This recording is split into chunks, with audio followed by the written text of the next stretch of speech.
buenas tardes, nosotros somos cadetes de la Escuela Médico Naval y el día de hoy presentaremos el tema Historia Natural de los Accidentes del Entrenamiento y Servicio Médico Asistencial de Campo, a cargo de la asignatura Medicina del Deporte, a cargo del Teniente de Navío Servicio de Sanidad Naval, Médico Cirujano Naval, especialista en Medicina del Deporte, Jesús Alberto Trejo Rodríguez. Presentado por el cadete de cuarto año, Servicio de Sanidad Naval, Médico Cirujano Naval, Ramos Kathleen Isabel Guadalupe. El cadete de cuarto año, Servicio de Sanidad Naval, Médico Cirujano Naval, Tirado Gárate Eric. Y su servidor, el cadete de cuarto año, Servicio de Sanidad Naval, Médico Cirujano Naval, Ramírez García Bruno Isaac. ¿Cuál será el contenido temático? Hablaremos una breve introducción acerca de los temas. Posteriormente mencionaremos las principales lesiones y su historia natural, como lo son del manguito rotador, la lesión del tendón de Aquiles, la lesión del codo del tenista. Posteriormente hablaremos del servicio médico asistencial del campo y las principales lesiones que se atienden durante como son las lesiones musculares y las lesiones capsulares. ¿Qué es la historia natural de la enfermedad? Es una serie de acontecimientos acerca de la evolución de un proceso patológico, desde la causa que la componen hasta que se desarrolla la enfermedad y ocurre un desenlace. El ejercicio representa una parte fundamental en la vida de todas las personas para la mejora del estado de salud y la integridad de la persona. Nadie está exento de presentar alguna lesión o accidente mientras realiza actividades físicas. Para ello es necesario el conocimiento de algunas de las principales lesiones que ocurren al momento de realizar una actividad deportiva. Buenos días, soy la doctora Isabel Ramos Kathleen y a continuación se va a presentar un caso clínico. Tenemos un cadete de nuevo ingreso masculino de 18 años de edad, quien va a acudir a la sección sanitaria a consulta por presentar dolor y sensación de quemazón en la región tibial y cuyo se va a presentar al caminar y se va a exacerbar con el ejercicio. Este mismo dolor va a cesar al sentarse y al dejar de apoyar sus pies en el suelo. Por otro lado, él refiere haber utilizado analgésicos tópicos sin tener mejoría alguna y niega antecedentes de importancia. A la exploración física se va a encontrar recuperador y orientado en las esferas del conocimiento y aparentemente sano. Al palpar la tibia se va a encontrar un punto doloroso específico en la porción media de la diáfisis de la tibia, cuyo dolor se va a irradiar hacia la porción superior e inferior de la misma. Por otro lado, tenemos que a la palpación se van a encontrar nudosidades en esta tibia del paciente, quien va a referir que son dolorosos y nos van a indicar que existe una inflamación. A este paciente se le ha diagnosticado una periostititis tibial, es decir, una inflamación de la membrana que recubre la tibia.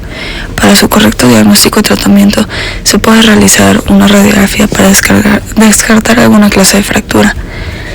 Sin embargo, al no encontrarse podemos comenzar a tratar a nuestro paciente con medidas no farmacológicas, es decir, con un vendaje compresivo que va a comenzar desde la porción más distal de la pierna por la parte externa y comenzar a enrollarlo hacia la parte proximal hasta por debajo de la rodilla.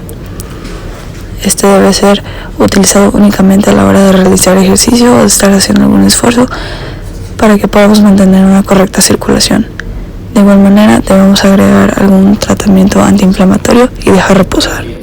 Soy el cadete de cuarto año, Servicio de Sanidad Naval, estudiante de Medicina, Tirado Gárate Eric. A continuación, leeremos otro caso u otra patología sobre la historia natural de la enfermedad. En este caso, hablaremos de la lesión del manguito rotador, también conocida como el síndrome de abducción dolorosa del hombro.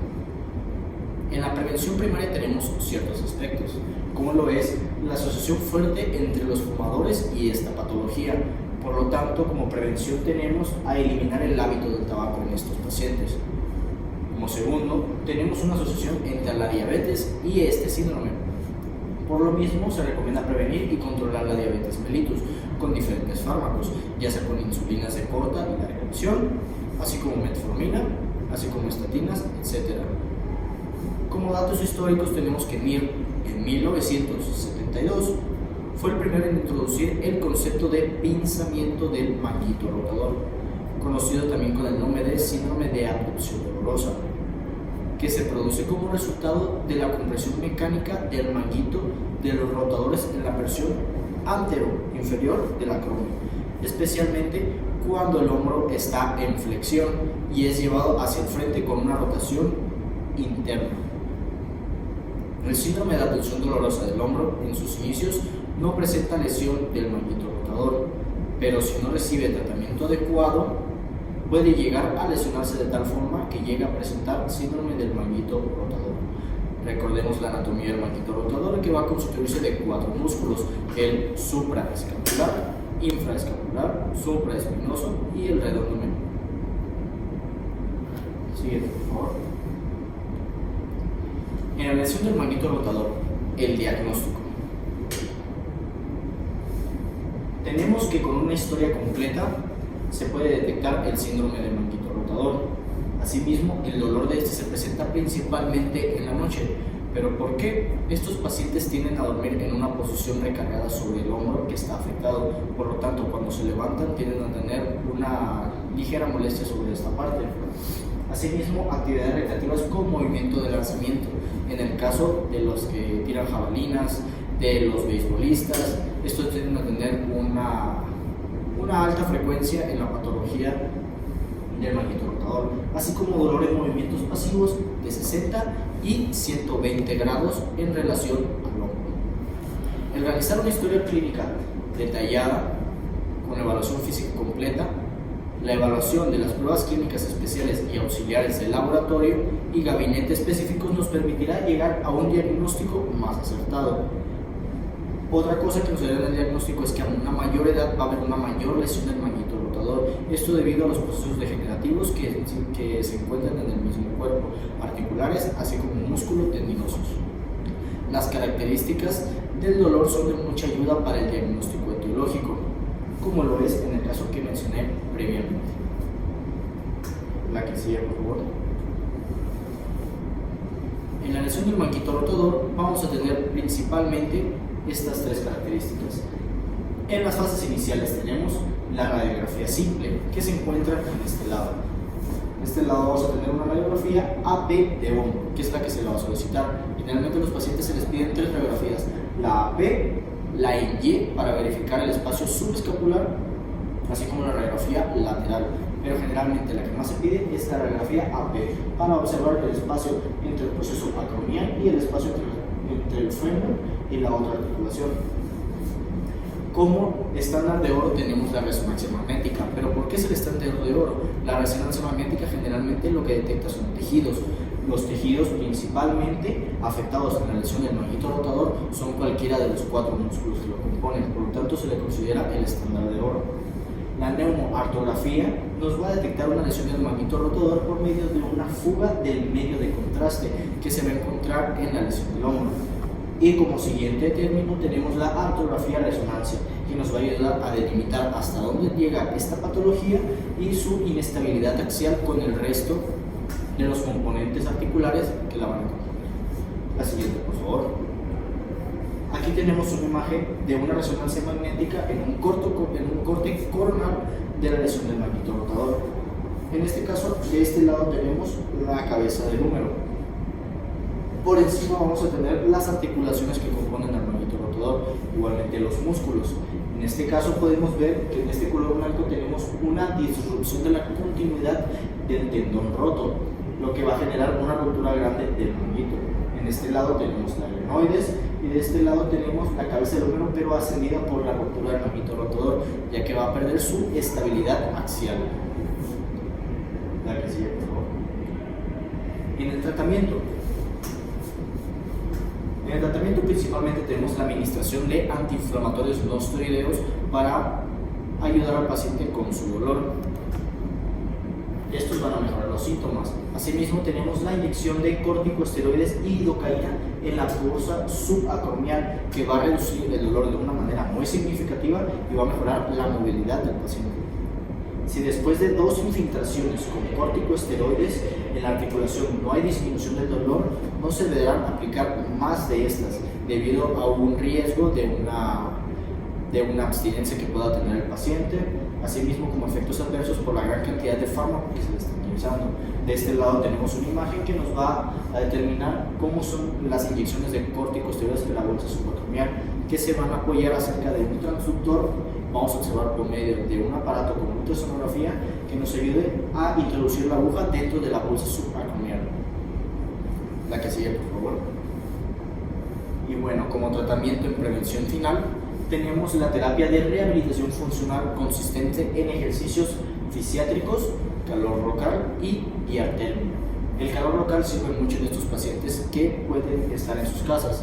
Asimismo, la diatermia es un método de rehabilitación en el cual se van a transmitir corrientes eléctricas dentro del cuerpo. Estas corrientes eléctricas se van a convertir en calor y van a favorecer a la desinflamación y a ayudar con el dolor que mantiene este paciente. Asimismo, la descompresión artroscópica favorece la recuperación y el retorno al trabajo va a ser muchísimo más rápido que en pacientes que no tengan este tipo de cirugías. La descompresión artroscópica principalmente se encarga de disminuir la presión ejercida por la inflamación en las lesiones de manguito rotador para favorecer una mayor recuperación del paciente. El tratamiento en los casos leves debe incluir reposo entre 4 y 10 días, ayudándose para la deambulación con muletas, hielo, vendaje compresivo del músculo afectado y elevación de la extremidad. La lesión del tendón de Aquiles es una ruptura del tendón de Aquiles, que ocupa el tercer lugar de las lesiones mayores de tendones después del manguito rotador y mecanismos de extensión. ¿Por qué se da? Se da por una dorsiflexión del tobillo, sobre todo cuando el tendón está tenso. Aquí podemos observar en esta imagen cómo es la dorsiflexión del pie. Se va a dar principalmente en deportes como el running, deportes de salto o deportes que incluyan una flexión, una hiperflexión o hiperdorsiflexión del tobillo.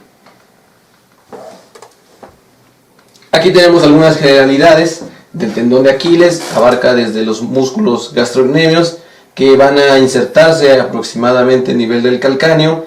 Tenemos donde se da la principal zona de inflamación.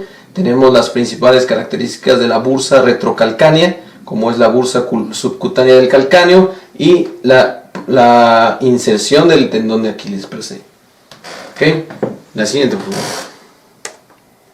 Ahora, dentro de la prevención primaria podemos generalizar acerca de los distintos factores que pueden conllevar al deportista o al practicante de la actividad física a sufrir la lesión.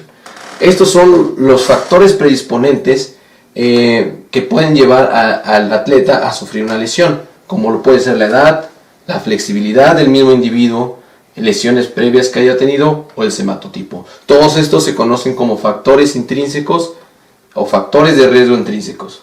Ahora, esto va a dar una susceptibilidad del atleta, y esa susceptibilidad al momento de que ocurra un mecanismo, como habíamos hablado, la hiperdorsiflexión durante la carrera o durante el salto de longitud, va a llevar entonces a los mecanismos de daño o de lesión. La siguiente, por favor. ¿Cuál va a ser el cuadro clínico? Una vez que ocurrió la lesión, el cuadro clínico se va a caracterizar por un dolor en la pantorrilla distal que se va a tornar dificultoso al caminar, sobre todo cuando la rotura es completa. La pantorrilla puede inflamarse y presentar hematomas. Los desgarros completos pueden producir un defecto palpable y generalmente ocurren de 2 a 6 centímetros de la inserción del tendón. Aquí, como podemos observar en la imagen, es una ruptura parcial que va a ocasionar el dolor en la pantorrilla distal y un proceso inflamatorio que va a llevar a la aparición de hematomas. Ahora, ¿cómo se va a realizar el diagnóstico oportuno de esta enfermedad? Lo vamos a realizar de manera, es 100% clínico el diagnóstico. Para ello, vamos a ocupar diferentes pruebas, como puede ser la prueba de Thompson, también conocida como prueba de compresión de la pantorrilla, la prueba de Mattels, que se usa para evaluar la tensión en el reposo, y la palpación de la brecha tendinosa. De acuerdo a la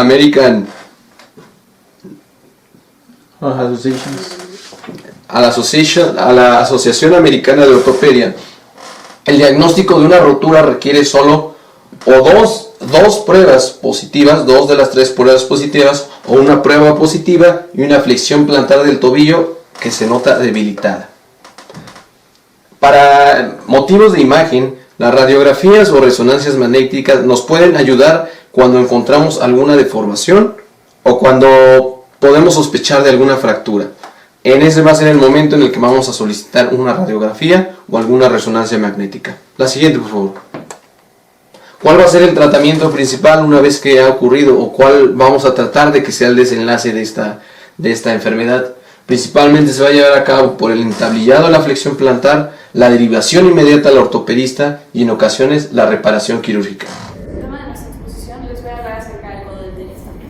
¿Qué es el codo del tenista? Es un proceso doloroso del codo donde los músculos y tendones que nos van a permitir el movimiento de la muñeca y de los dedos van a contactar con el hueso. La siguiente, por favor.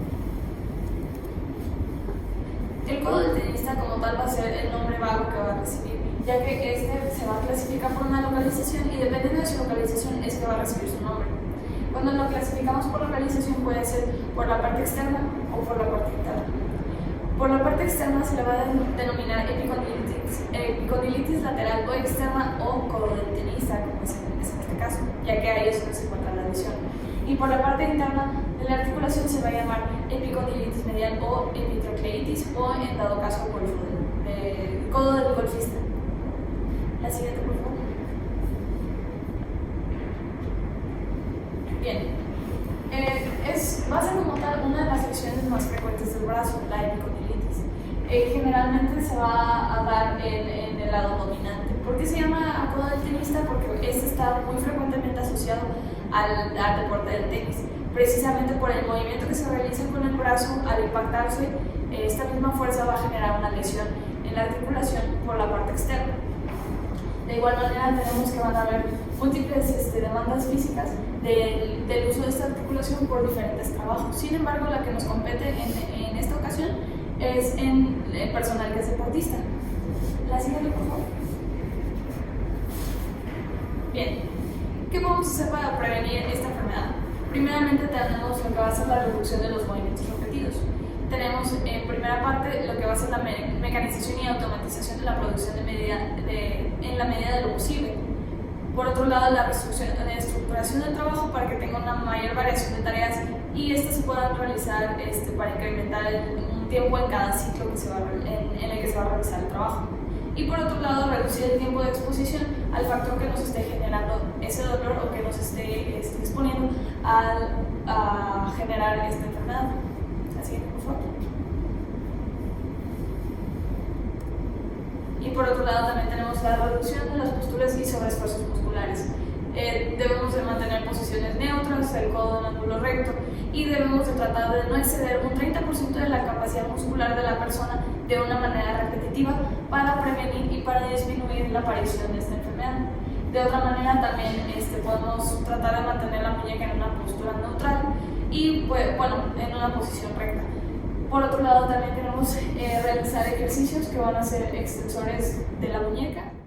Para realizar el ejercicio de estiramiento de extensores de la muñeca, se debe enderezar el codo con la palma de la mano mirando hacia abajo y tomar el dorso de la mano con la mano que esté libre y tirar hacia abajo hasta sentir un estiramiento en el antebrazo. Así como podemos ver. Por otra parte, para el estiramiento de flexores de la muñeca se debe enderezar el codo con la palma de la mano hacia abajo o hacia arriba, dependiendo de cómo se acomode mejor el paciente, y sujetar los dedos con la otra mano. Tirar levemente de esta mano hasta sentir un estiramiento suave en el lado de la palma de la muñeca y del antebrazo. De igual manera, extensores de radiales y cubitales. Para estirar los radiales y cubitales, se puede hacer sobre un apoyo o en el aire libre. Debe mantener la mano como si se diera la mano con alguien más y mover la mano hacia arriba y hacia abajo. Repetir este movimiento 20 veces y cambiar hacia el otro brazo. Bueno, por otra parte vamos a tener el diagnóstico. El diagnóstico como tal va a ser realmente clínico, va a ser muy importante lo que va a ser la observación, la evaluación y la percusión, pero la percusión va a ser la parte más importante de esta exploración física. ¿Por qué? Porque debido a que la articulación del codo se va a encontrar justo debajo de la piel, nosotros podemos palpar de una manera muy fácil lo que va a ser la anatomía ósea. Entre los signos y síntomas más comúnmente manifestados en la persona, vamos a tener que los signos que podemos encontrar va a ser una hinchazón y un cambio de coloración, es decir, meramente una inflamación de la articulación. Y los síntomas que nos puede referir la persona van a ser, en primer lugar, el dolor. Y por otra parte, en un menor porcentaje pueden ser los mareos, entre otros síntomas subjetivos del paciente. Bueno, dentro del diagnóstico vamos a tener una prueba que también va a ser clínica, que va a ser importante para nosotros, se llama la prueba de la silla. La prueba de la silla va a ser como tal que el médico le solicita al paciente que levante una silla y si encuentra dolor al estar completamente extendida, entonces nos va a dar un signo positivo y nos va a guiar y orientar a que sí, ese es nuestro diagnóstico. Y por otro lado también vamos a tener que para descartar una clase de fractura podemos pedir algún estudio de imagen al paciente, pero este es muy poco utilizado en la clínica. Finalmente, para nuestro tratamiento tenemos principalmente lo que van a ser las maniobras osteopáticas y la corrección mecánica local de la articulación, es decir, con terapia podemos nosotros rehabilitar a nuestro paciente para corregir ese dolor que él tiene en su articulación. Por otra parte, el tratamiento antiinflamatorio local y la tenotomía ultrasónica, donde se va a realizar mediante la introducción de una aguja especial en el área lesionada del tendón y se van a enviar microvibraciones para que sane y se recupere esta parte.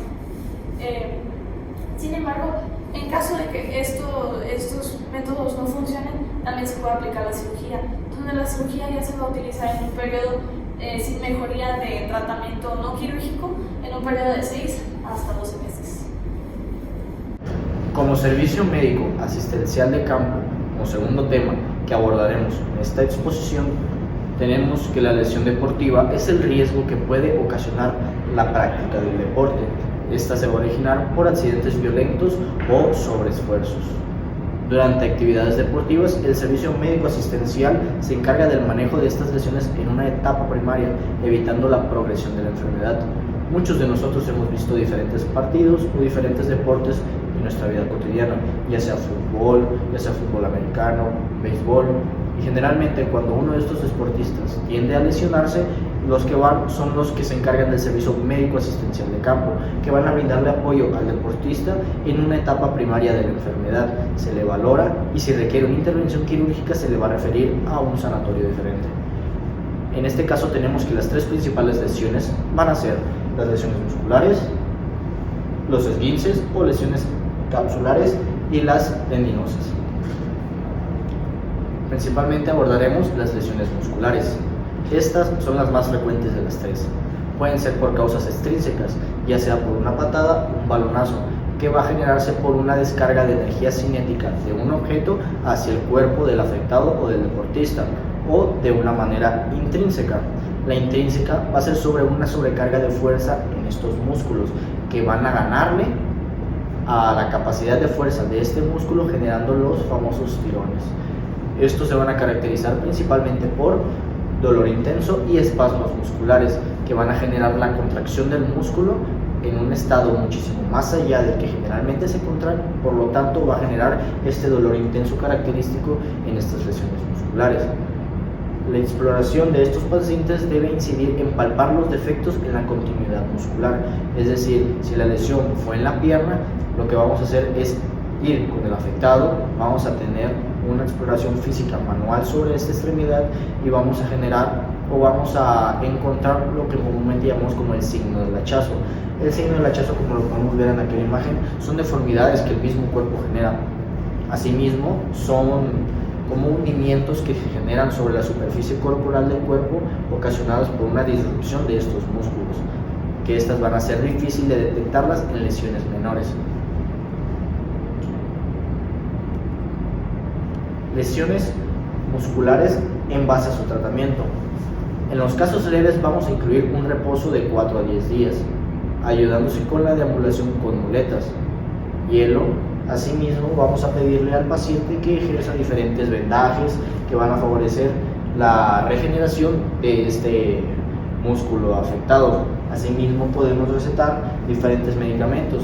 En general, se da antiinflamatorios no esteroideos y analgésicos para la disminución del dolor del paciente.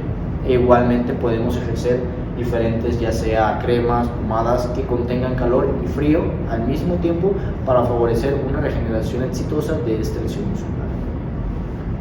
Hablaremos entonces ahora dentro de las lesiones más comunes que pueden ocurrir en alguna práctica deportiva, lo que es las lesiones capsulares o esguinces.